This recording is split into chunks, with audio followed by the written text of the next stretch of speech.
Hi, everyone. Welcome to the stream today. It's Miriam, and I'm back with another amazing founder to talk about her journey. And she's kind enough to participate in the QUOKA project as well. Hi, Lisa. How are you? I'm great, Miriam. How are you? Oh, going along. Friday morning so far has been very busy. But it is Friday morning, so that's the good news. Exactly. Yes. Although I do have work this weekend. What about you? No, we've just got regular kid stuff going on this weekend, so it'll be busy, but in a different way. That's good. Yeah. Well, I really appreciate you taking time to chat with me. Um, as you know, I'm building QUOKA and I'm hoping to make this the best product possible. So it helps to talk to founders like yourself, entrepreneurs that are doing work, so that I can understand the problem and create the best product to solve it. And none of the questions I ask you are tests, just really looking for your honest answers. You got it. Any questions before we get started? Let's do it. Okay. Why don't we pull up your website, thejoyseeker.com, and I would love to just get a little bit of info on your work and what brought you to this point in your journey where you're doing the Joy Seeker, helping people find joy. Yes, that is my mission in life, and I love it. I love it. It inspires me every single day to remind people of their greatness, the fact that we all struggle, we all have challenges, but at the end of the day, we can choose to find the joy in life. And that's really my message. I think that too often we focus on what we can't do, what we want, but other people have, what we think that we're lacking, when in reality, we can just own who we are, what we have, what our challenges are, and be joyful despite them. And so that's really my message and what I do and why I do it. I'm just a champion of people, and I believe that people are so much more strong and more capable than they think. That's my book I released last year. It's called Bursting with Happiness. And the concept is that bursts of joy make all the difference in life. So often we think about, if I can just achieve blank, or when I get to blank, whatever goals that we have, I'll be happy. And that's all great. I mean, sure, it's great to have goals, but those big goals, those big life moments may not happen for months or years, if at all. So, what about the time in between? And it's those bursts of joy that we can incorporate in our daily lives that make us happy and give us that happiest life we can have. So, being intentional about the small things, the things that make you smile, the things that relax your mind a little bit, whatever it is, intentionally doing them regularly make you the happiest you can be. That's beautiful. How did you come to know this and do this work? Too often I was seeing people put unrealistic expectations on themselves. For example, when I was coaching a client a couple of years ago, she just couldn't get over the fact that her house was a mess and it wasn't pristine. It wasn't perfect. Now, this lady had two kids, little kids. So I'm like, well, why do you feel that that has to be a requirement in order to relax and be happy and joyful and feel good about who you are and what you do? And, it was how she was raised. She was raised in a house that was very, very just right. Everything was perfect. Everything was in its place. And I did something a little unorthodox. I unplugged my laptop and I took her on a tour of my own house. Okay. And I said, you know what? Look at how other people live. Now, I'm not living in a pigsty, but my house is not pristine. I have kids and I have a life, and I put my focus on other things. Now, if cleaning and, having that pristine house brings you joy, great. But in her world, she was conflicted because she wanted to have those moments with her family and be present, but for some reason she was holding on to this unrealistic expectation that things had to be perfect. And when I took her around, I said, you're holding on to this mindset of an unrealistic perspective that everybody is living in a certain way. And guess what? They're not.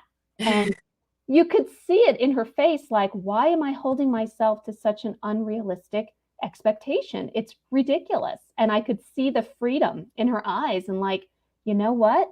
This is something I'm intentionally going to challenge, this feeling that I have that everything has to be just right. Because at the end of the day, it was keeping her from being as joyful as she knows she can be. And so it's just an inspiring feeling to help people see that they're holding on to these expectations that don't have to be there.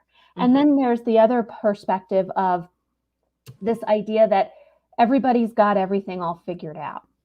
You know, when COVID hit, especially, it was a realization to me because I suffer from some anxiety and some fear-based thinking, OCD in terms of germs and that sort of thing. And my whole life, I've been able to have the tools to live perfectly fine and deal with them. I can manage my challenges. But when COVID hit back in March of 2020, you know, it all came screaming back. And the tools that I had in place were not working as well as they had because this was a new challenge. Mm-hmm. And a lot of my friends and colleagues and acquaintances couldn't understand because I kept this part of my life hidden from them. And when COVID hit and they saw my reaction was to just shut everything down in terms of my interaction with people and my family, we needed to stay completely safe no matter what. It dawned on me that I was keeping this part of myself hidden from them, but that was actually perpetuating the idea that I had no problems. And that's why I was happy. And Mm-hmm. when I shared my struggles, it made others realize that, wow, Lisa's successful, happy, optimistic, positive with these challenges. Maybe I can be happy, successful, positive, optimistic with the challenges that I have too. So, bottom line is nobody's perfect. Everybody has something that they struggle with. We just choose to be joyful despite them, and they can too. Yeah, it is a challenge. Yeah. Um, Amazing that you're doing this, and um, yeah, I'd love to chat and just chat with you more. And curious, how you got into doing this. But do you belong to any entrepreneur communities? I do belong to a couple of coaching organizations and speaking associations because that's really where my passion comes from, connecting with people, whether virtually or in person. It's one of those things that I finally realized a couple of years ago this was what really fired me up. I mean, I was in marketing and communications and event planning for 25 years, and I loved it. I mean, there were parts of it that I really enjoyed, especially the association and nonprofit sectors that I was able to serve. And when I really reflected on what I loved about my job, what it was the people connection, the serving clients, the serving customers, the serving members of my team, my employees, the people that I surrounded myself with, making them realize their greatness and doing whatever I could to make their day a little brighter. That's what fired me up and got me excited. And so I did a little bit of a pivot and I said, how can I do that full time? I mean, because Mm-hmm. that's what I want. I want to connect with fellow humans and make them realize that whatever struggles they're dealing with, it's okay to own them, to figure out a way to address them or improve them if they are keeping them from being as happy as they know they can be, or to find a way to realize, like the client I was coaching, those things don't matter. I can be happy despite the fact that my house is not perfect or whatever unrealistic and unnecessary expectation we put on our lives. And so I've really connected with people. Facebook's been great. Instagram's been great because it's just a matter of putting it out there that this is what I do, this is why I do it, and this is how I can help other humans be as happy as I know they can be. Yeah. Okay, great. Let's go through some of these questions. I'll pull them up. They're kind of like yes or no. Okay. Being entrepreneur is fun. Mm. Oh, great question. Do I have to give a true or false, or can it be kind of like both? And I can explain why. We'll definitely explain why if it's both, but then at the end of it, we'll try to just put it into a yes or no. So, being an entrepreneur is fun, without a doubt. I mean, I wake up in the morning so excited. So excited because I'm doing what I love. I'm doing what I'm passionate about. I'm helping people achieve goals that they never knew they could actually do. I mean, it's like amazing. Their successes, they thank me and they're like, "Oh my gosh, I couldn't have done this without you." And I love that, but at the end of the day, I know they're the ones making the decisions, doing the hard work, putting in the effort. So, helping people, being their cheerleader fires me up and excites me. And the reason I say it's a little not fun sometimes is because, when you're an entrepreneur, often you're starting from scratch and you're really figuring it out as you go along. And and that's part of the journey and that is part of the fun, but it can be stressful at times because we're figuring it out. I mean, there are communities and there are online groups and connections you can make. And from my experience, fellow entrepreneurs are so willing to help each other. We really are. I mean, anybody who wants to start a podcast or self publish, I invite them to get on a call with me. I'm not expecting anything. I want to help them accomplish something that they've only dreamt of. And so it's a very, very giving community, but it can be stressful because we want success. And that's why we do it. We want to connect and serve other people. And that can be difficult sometimes because, we're figuring it out as we go along. But I will say it's more fun than it's not. Yeah. What about being an entrepreneur is hard? It is hard. It's absolutely hard. It would be so much easier to have a job where you go 8 to 5, clock in, clock out, go home. But the difficulty with that scenario versus the difficulties with being an entrepreneur, they're very different. And I feel like everything that's hard about it is what's ultimately going to make it worthwhile. Mm-hmm. Do you feel understood as an entrepreneur? Understood by whom? Those that you are around most while you're out in the world. I do. I think that when people ask what I do and I tell them, they're surprised because I think it is a bit of an unusual path sometimes for especially the scope of people I connect with in real life. But I think there's an element of intrigue. And so when I explain why I do what I do, they get it because they see my passion, they see my enthusiasm. Do you feel that you're listened to as an entrepreneur? I think so.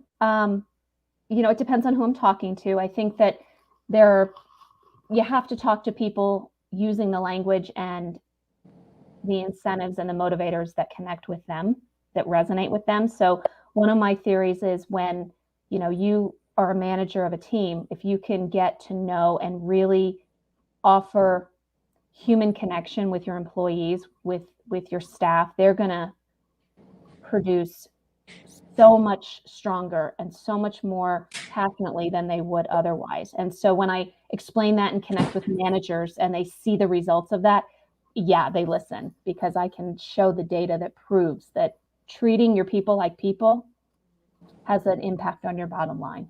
Mm-hmm. Do you feel the people around you understand the challenges and problems that you face as an entrepreneur?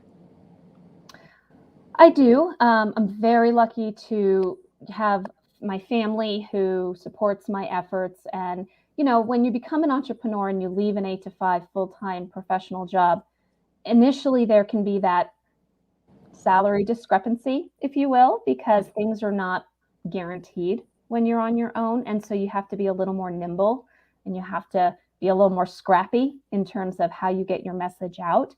But I think the important thing is to celebrate the small victories that we have as entrepreneurs. And my people around me do understand the challenges of, completely always committed to working the hustle and making sure people know who I am and how to get in touch with me. So we celebrate those small victories that I get, regularly. We don't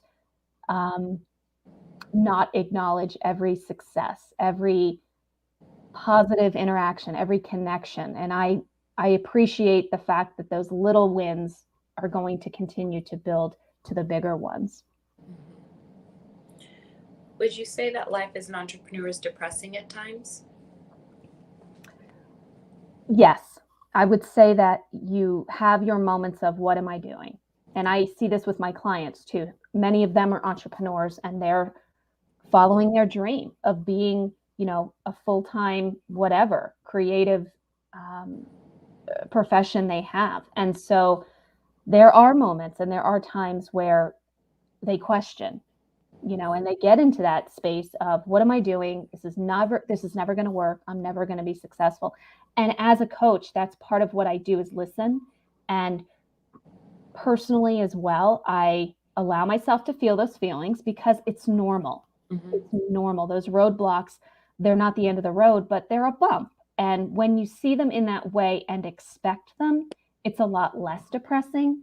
But as an entrepreneur, if you think you're not going to have those moments, you are wrong. And when you have them, you will freak out.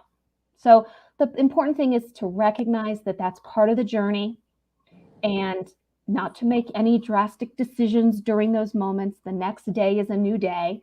And I always remind people to think back to some of the successes that they've had as an entrepreneur, the people they've helped, the successes that they've had in their role as an entrepreneur, to center them back to why they're doing the work that they're doing. And that usually helps a lot for myself too. Do you feel pressure as an entrepreneur to be involved in communities online or in person?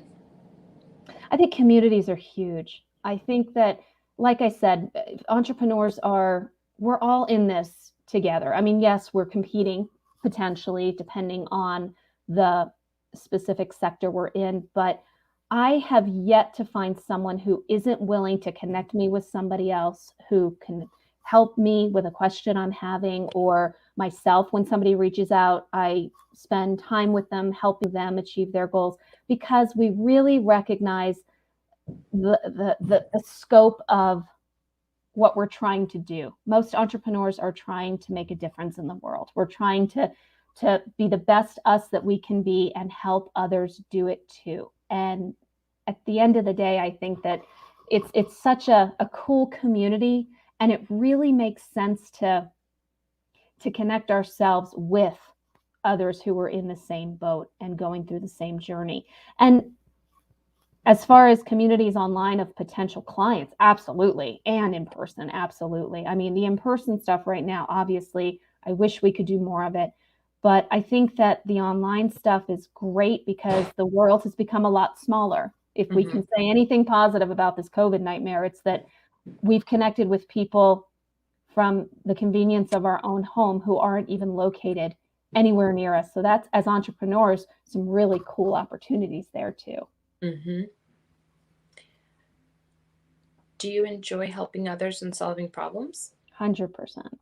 And sometimes the problem is limited beliefs and people thinking that they're not capable of accomplishing something, of accomplishing a goal, whether it's professionally or personally. And I love helping them figure it out. First and foremost, it comes with the belief that it's one step at a time. And as a coach, that's what I do. We start at point A, where we are now, and we think about where we want to be, our final destination, and then we take it into little incremental steps, because that's where I think even entrepreneurs, we get hung up on the fact that we want to be here and we want to be here tomorrow. And it's so easy to get frustrated and into that depressive mode that we talked about because we can't get here tomorrow. We're comparing our success to people who are already here in our eyes. And in reality, we really have to take it step by step by step and celebrate each success that we have with each step. And it's slow and it can be time consuming, but so rewarding at the same time because it's getting us closer to where we ultimately want to be. Mm-hmm. When it takes you a few days to reply to someone asking for your help, do you feel guilty? Do I feel guilty? Yeah, I guess so. I don't know if guilt is the right word. I want people to see that I acknowledge their request and their inquiry, and I try to do that quickly. So yes, even if I don't have the full answer, the acknowledgement of, hey, got your text, or hey, saw your direct message, Hmm. I'll research that, be in touch, or here's my link to the Calendly. Let's schedule a time to connect. Yeah. Do you feel pressure to appear to look like you know what you're doing as an entrepreneur? I love this. I love it. I love it.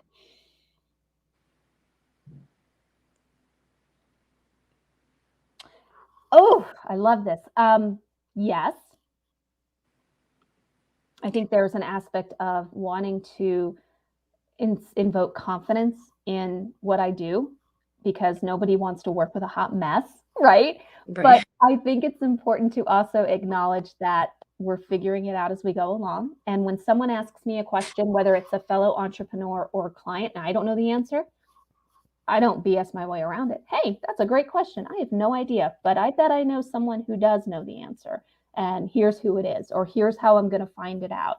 So there's a delicate line between wanting to look like I've got it figured out. And parts of it, I think, and this is another key component, what I do and how I help people, yes, I know what I'm doing.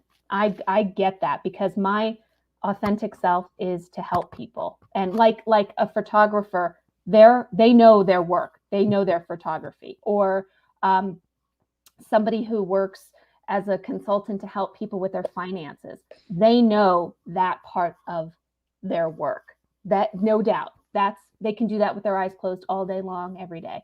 The entrepreneur piece is where we're navigating and learning and being open to the fact that we don't know everything quite yet. Hmm. Do you, so I would say that do you always feel confident that you know what you're doing as an entrepreneur?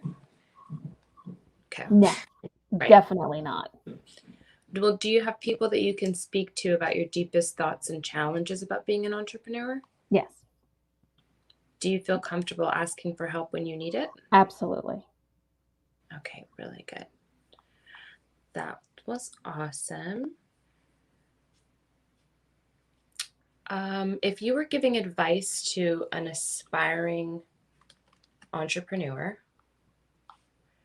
what would you tell them that they needed to fulfill their full potential? Mm, mm, mm, mm.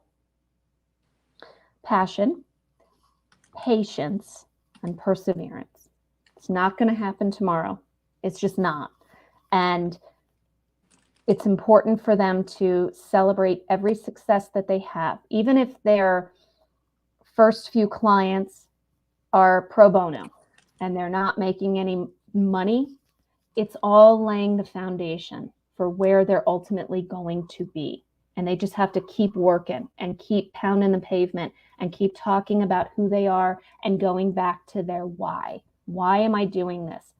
What impact is my work having on the world? And that is huge. And anytime they can have past clients or customers, whether they were paid or not, talk about how great they are, use it, leverage it, get those testimonials, because the more you can get people to praise you, that you don't have to do it yourself, the more success you'll have. It's Mm-hmm. the credibility piece. Do you feel that you have everything that you need to fulfill your full potential as an entrepreneur? I have motivation, I have passion, and I think that's what I need, and that's what I have. So, yes, I don't have it all figured out, but if I waited until I had it all figured out, I would have never started. I wouldn't even be where I am right now. So, I feel like I am smart enough and nimble enough to figure it out as I go along. And I think all entrepreneurs are, as long as they keep that why in mind. And another piece too is, as you go along this journey, things may look different. I mean, you may find that people reach out to you or want your services in a capacity that you never considered. That was never part of your business plan or your model or your idea. And so being willing to make those shifts in terms of what the marketplace is wanting from you, what people are asking you to do or to serve them, if that's something you're willing to tweak, I think that's very powerful as well. If we're too rigid in what we think it's going to look like, okay, you may not be as successful because the marketplace will tell you what they need and what they want from you. So be open to listening to that. Mm-hmm. That's great advice. Okay, when you need information, you want to learn something new, maybe you're facing a challenge in your business, where do you go for help, support, or the answer? There are so many amazing entrepreneur groups online. I mean, it is, and these people are not only willing to help, but they have resources that they can share from their own personal experience or books that they've read, podcasts that they listen to, YouTube channels they subscribe to. And you can Google and do all of that research and find similar resources, but there are people who have done it and been there and are doing it. And so that's usually my first step, is to post and say, hey, this is a challenge. This is what I'm struggling with. Anybody have similar experience? And the world is a big place. And I'm sure you are not the first one to have that challenge or that question. So being open to asking others, like I said, I mean, it's a great, great community. How long does it usually take you to get the answer or support that you need? People are pretty darn great when it comes to social media. I mean, within a couple of hours, you've got a couple of responses. You've got some avenues to look into. You've got a new way to potentially answer the question that you weren't even expecting. Yeah, it's pretty instantaneous. Yeah. Now we're going to go into some questions about mental health. How would you rate your mental health on a scale from 0 to 10? Mm. Now, this some days are harder than others. And I think that's important too. I mean, there are some days where I would say, yeah, I'm at a solid 4 today, and that's okay. But I would say on average, I'm at a 7. Okay. And how does it make you feel that you rated yourself at a 7? I think it's fair. Being an entrepreneur it's a roller coaster. I mean, there are some days that are harder than others, especially when you have an expectation of a marketing effort that you did, or you have a connection with a potential client that you think went really well and you could serve them tremendously, and for whatever reason it doesn't work out. That's frustrating. I mean, that can hurt the soul and the ego a little bit. So, to be open and honest about the sting and just continue down the path. So, on a scale from 0 to 10, rating yourself a 7 makes you feel what number? Honest. So let's stick with the 7. Okay. Out of this list, you can choose as many as you like. Which ones have been negatively impacted when you feel less than great mentally? When I feel less than great mentally, which ones? Well, confidence, of course. My sleep struggles when I'm feeling stressed. Okay. And let's decide whether the following items have a positive, neutral, or negative effect on your mental health. Social media, Positive, the news, negative, family, positive, friendships, positive, work, positive, volunteering, giving back, positive, romantic relationships. positive. Which has the most positive effect on your mental health? Family. How many hours a week do you spend with your family? Oh gosh. um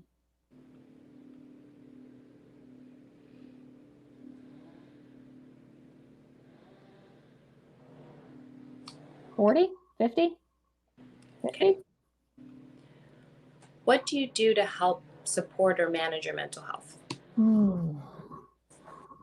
Well, I have a therapist, which I highly recommend people reach out to when they need help. As I mentioned, the whole COVID thing for somebody who has anxiety and OCD can be very, very challenging. And so when I realized I needed help, navigating that, I reached out. I knew I needed some new tools to help cope. And so I absolutely have my weekly virtual therapy appointments, which help a lot. Um, I think it's important that people take very good care of themselves as far as self-care. This is where the burst of joys come in. You can't just know you enjoy something, you actually have to do it. So whether that's reading, writing, nature, listening to your favorite band, what music, whatever it is, do it. You have to incorporate those into your lives and into your routine daily. So anytime you feel like you need a little burst, a little something to make you smile or relax your mind, I think that's critical. And too often we don't do it. We just don't. And so I'm very intentional about doing my bursts of joy. For me right now, it's a horrible, horrible TV show that I watch, and it's total junk TV. But you know what? It's an episode. If I know I'm going to watch an episode later that afternoon, it makes me happy and gives me something to look forward to. And that's all it has to be. It can be something completely cheesy and silly, but makes you happy. And so I do that. I exercise, even though I don't really enjoy it most days. I force myself to do it. And the way I encourage others and the way I do it is to reduce the suck. So I feel exercise sucks. I hate it. I hate running, but I know that after I do it, I'm glad I did it. I feel better. And so, how can we find a way to do the thing we don't want to do, but we know it's good for us in a more enjoyable way? And for me, it's saving my favorite podcast episodes for when I'm on the run. That way I'm distracted, I'm focused on the funny show that I'm listening to, and it gets me out there. It gets me doing the activity, and it ultimately helps me feel better when I'm done. That's a great trick. Do you use any applications or websites to help support manage your mental health? Not really. Not Okay. really. Can you tell me about a time you felt mentally unhealthy or imbalanced? Mm. Well, I'd have to go back to June of 2020. At that point, I had locked my family and my husband and I down. I said, we're not going outside. We're not doing anything. We're not going anywhere. And I was noticing that my kids were struggling because no interaction. They did a lot of Zooming and, video game chats with their friends because, for me, safety is an all or nothing. And so I was like, no, we're not even potentially going to expose ourselves to anything dangerous. And my parents live about 20 minutes away and they hadn't seen us in 3 months. So they came for an outdoor visit on our back deck. We sat 10 feet apart because if 6 was recommended, 10 was better. And my dad had to use the restroom. And I said, well, you're not allowed in my house. No way. That's against the rules. Absolutely not. And he could, they know how I am, my parents. So of course they understood, but they left and I cried because I realized then and there that something had to change. I couldn't keep doing this. I was exhausted. My kids were suffering. I had to find a way to balance my life and their lives and how we were existing during this difficult time better because I wasn't doing my family any favors. I mean, I was protecting us from the virus, but I was not protecting them from the mental health implications and some tendencies of withdrawing that I was starting to see from them. And that's when I realized, okay, I need help. I need a new perspective. I need a way to be okay with engaging in responsible, safe activities rather than locking everything down because that wasn't working. It's very powerful.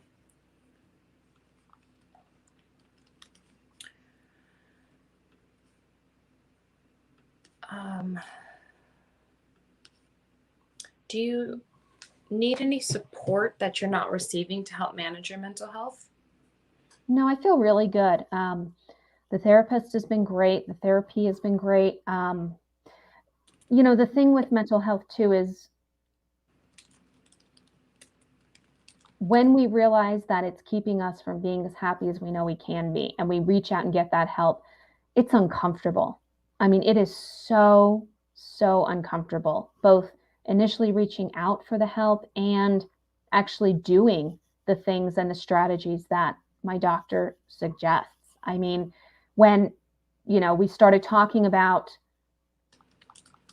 incorporating these new activities into my life, they were safe. I was still following all guidelines, of course, but even going to the Starbucks drive-through for the first time in July of 2020, that I hadn't been in 6 months, it was hard. I mean, it was really scary for me. I had my mask and I wiped down my cup, when she gave it to me, whatever.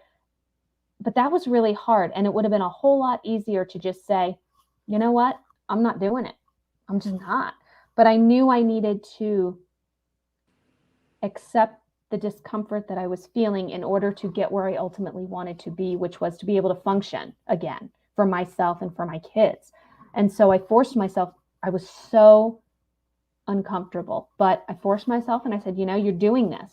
And when I did it, I felt tremendous pride, because that was something that I was dreading. And I did it safely. But I think the important thing to remember is, if we're waiting for everything to feel safe and good and comfortable when we're trying to change and improve who we are, we'll be waiting a very, very long time. And so it's just a matter of forcing ourselves sometimes to do things that are hard, that don't feel good. And it's the same with being an entrepreneur. I mean, how often do we as entrepreneurs dread making a phone call, or, we're nervous about it? I mean, this is somebody we want to work with or somebody we want to partner with. And so there's a sense of dread because we don't know how it's going to turn out and we're scared to make that call. But if we don't do it, we'll never get to that goal that we want. And so a lot of it is just saying, you know what, I'm sucking it up and I'm going to do it. And you do it anyway. You do it while you're scared. You do it while you're uncomfortable. You do it even when you don't want to, because it's going to get you to where you ultimately want to be. Right. How much would you expect to pay for a platform that creates a more positive impact on your mental health? Anywhere from nothing to, whatever price. Well, I think nothing. There's something to be said for when people invest in something, they're more bought in. No pun intended, but kind of funny. There's more commitment to engaging and utilizing whatever it is they purchased. So, I think that if your goal is to connect with people, it's important to keep a price point pretty low, maybe $5 a month. Mm-hmm. Okay. When thinking about the mental health of people that you know, how do you think they would rate their overall mental health on a scale from 0 to 10?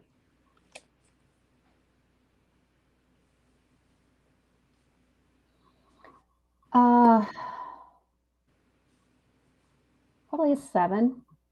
I know some people who would say 10. I know some people who would say 5. So we'll cut it in the middle. Yeah. Which social platforms do you use?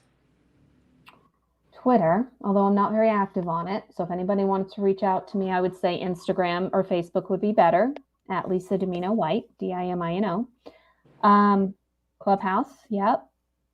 TikTok is a hoot. TikTok is a blast. I joined that. So I have to tell you, Miriam, this is the greatest story ever. April of 2020, we're locked down. I'm trying to bring joy to my kids however I can. My daughter is 9, my son is 12. I'm like, how can I bring joy to these kids? And I'm trying, we bought ping pong. I'm trying to give them joy because I know life was hard back then. And my daughter says, Mom, have you ever heard of this thing called the TikTok? Yes, Catherine, I have. She's like, we got to get it. And at that point, I would have done anything for this kid. I'm like, yep, you got it, girl. Downloaded the app. And every night we would spend 15 minutes doing our TikTok time, watching TikToks and just having laughs. And of course, there were some inappropriate and I would flip past them. But Yeah. 99% were fine and funny. So I should have expected this, but a month later, Mom, we should make a TikTok. Okay, sure, let's do it. So, I gave her full reign. I said, you tell us what you want. I'll do what you tell me and we'll post it. She loved it. She storyboarded it. She videotaped, she edited it. We posted it. It was a hoot. It kept her busy. It got her excited. It was a lifesaver for us. And we're still on it. So, FYI, we have a good time with it. It's also at Lisa Dimino White. So, I owe TikTok an apology because I didn't think it would be fun and it was great. So, I there love you go. TikTok. So, I am on the TikTok. I do also really enjoy TikTok. It's so fun. Yeah. I mean, people are pretty darn funny. They are very Yeah. creative. They're pretty funny. And Reddit sporadically, and that's it. Okay. How many messages do you receive a day? On those platforms or emails? On the platforms and text message, really, like, you know. 6 to 10, I would say. Okay. How does that make you feel? Depending on what they want. Connected, I would say. Okay. How many messages do you send a day? Probably the same, 6 to 10. And how does that make you feel? Um, Connected as well. Yeah. My mom is asking me a question. Go for it. Do you have $50?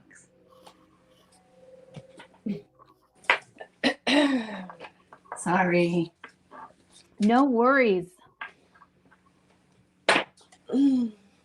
Let's see here.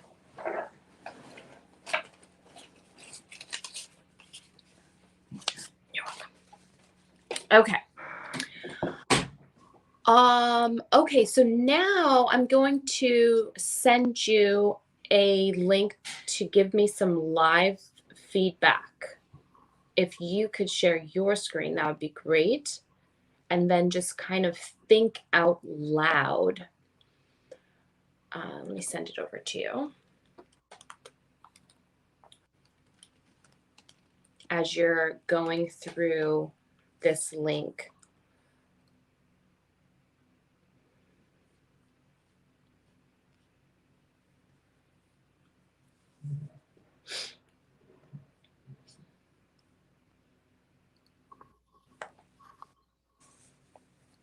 Do I need to share my screen or are you good?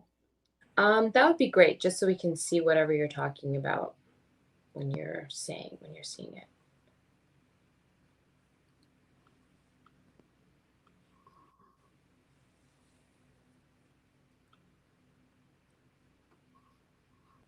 Oh, I don't think I think I have to go into my preferences and all that jazz. Okay, sorry about that. Oh, wait a minute. You see it? Yeah, there it is. Oh, Yep. there we go. Cool. Okay, do you want me to, what am I looking at? Just talk and yeah. So first thought is, what am I looking at? That's fine.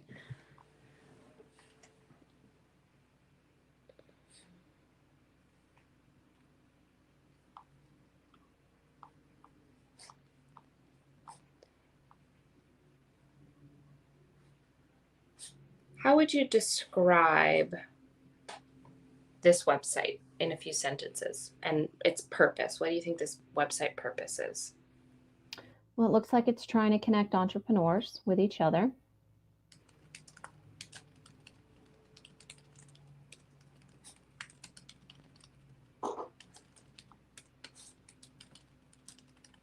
What's the first thing that comes to your mind?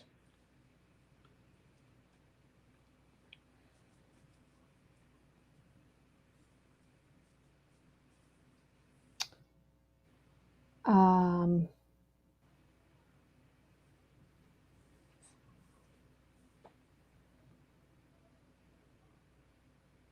It looks pretty inclusive.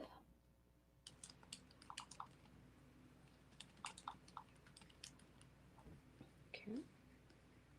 Helpful, getting support the easy way. I like that.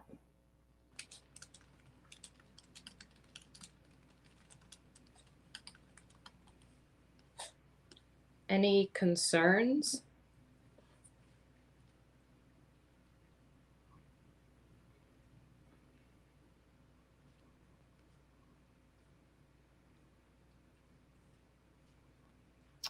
Um,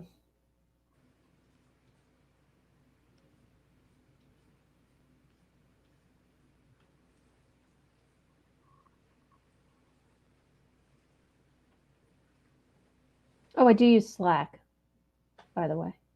Okay, perfect. Yep, Slack is good.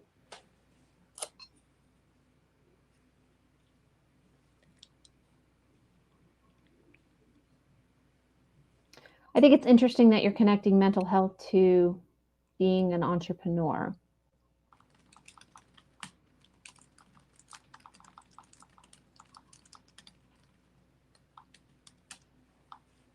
Okay. So I guess the question would be, would this be a resource where I could get answers to specific questions about, like, technical specific questions that I have in my business? Or is this more, this is how I'm feeling, can anybody relate? How do you get out of a funk kind of thing?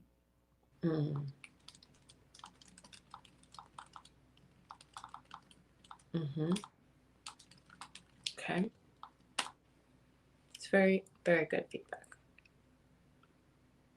Thank you. Yeah.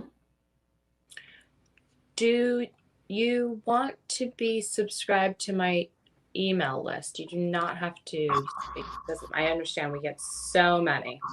Yeah. So no, I don't want you to feel any pressure in any way. I just need to know if I should put it into the field on the survey thing. So is that just to be updated on your service? Am I Yes. subscribing, or am I just being Yeah, you'd be subscribed to it. Yeah. to the service, to the? No, not to the service. That's just texting. This would just be for email newsletter Sure. blasts that I'm sending out somewhat regularly. Okay, perfect. Well, that was very helpful. Good. Is there anything else that we should mention? Is there some way that I can support your business? Well, I appreciate it. Anybody who you want to put me in touch with, or you think could benefit from connecting with me or partnering with me in any way, I would love to always connect with others and serve however I can. So feel free to share my info. Okay, I will do that. Definitely. We can share. I'll be sharing this episode for everyone, and also I'll plug your website on Facebook and Awesome. connect you on Instagram. Wonderful. Well, keep me And posted if there's anything else I can do to help. thank you, Lisa. It's been great to talk to you today. I hope you have a Super fun fun. weekend with the kids. Thanks. You too. Bye. Bye-bye.